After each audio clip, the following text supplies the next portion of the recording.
अस्सलाम वालेकुम नाज़रीन। दादू शहर ऐं उन जे आस पास में लॉकडाउन सबबि जेकी पुरियत बेरोज़गार थिया आहिनि उन्हनि जी हिन ॾुखे महिल में मदद करण वारो कमु कंहिं इबादत खां घटि न आहे।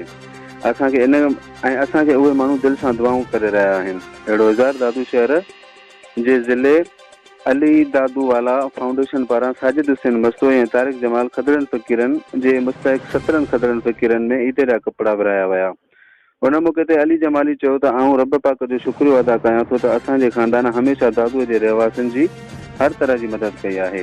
ऐं दादूअ जे नौजवाननि खे चवंदुसि त हू बि अहिड़े ख़ैर जे कमनि में हिसो वठनि ऐं इनशाला ख़िदमतुनि जो ही इंसानियत जी मदद ऐं ख़िदमत करण वारो सिलसिलो जारी रहंदो। उन मौक़े ते दादू ज़िले जे ख्वाजा सराय जे अॻुवाणनि फ़क़ीर हमज़ा, बिजली फ़क़ीर, रखियो फ़क़ीर, नाहिद फ़क़ीर ऐं ॿियनि चयो त असां सभु ख्वाजा सराय फ़क़ीर उन्हनि मुख़ीर हज़रात जा दुआगो आहियूं जेके ग़रीब जे बेसहारनि माण्हुनि जी मदद कनि था। लॉकडाउन हुजण सबबि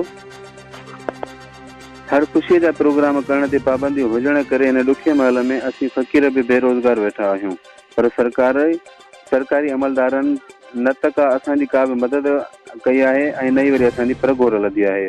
वरी बि जस आहे अली दादू वाला फाउंडेशन वारनि खे जिन ख़दरनि फ़क़ीरनि ख्वाजा सराहनि जी पहिरां जीअं हिन ईद जे मौक़े ते बि सार संभाल लधी आहे ऐं मदद कई आहे।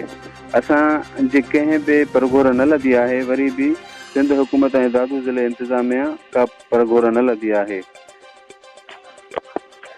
जस आहे इन्हनि मदद करण वारनि खे जिन असांजी मदद कई आहे। आख़िर में फ़क़ीरनि मुआशिरे जे माण्हुनि खे ॾोरापो ॾींदे चयो त छा असां ख्वाजा सरा पाकिस्तान जा शहरी न आहियूं जो असांखे नज़रअंदाज़ कयो पियो वञे। डिस्ट्रिक्ट रिपोर्टर फिदा हुसैन, पंवर, निदाय सिंध, दादू।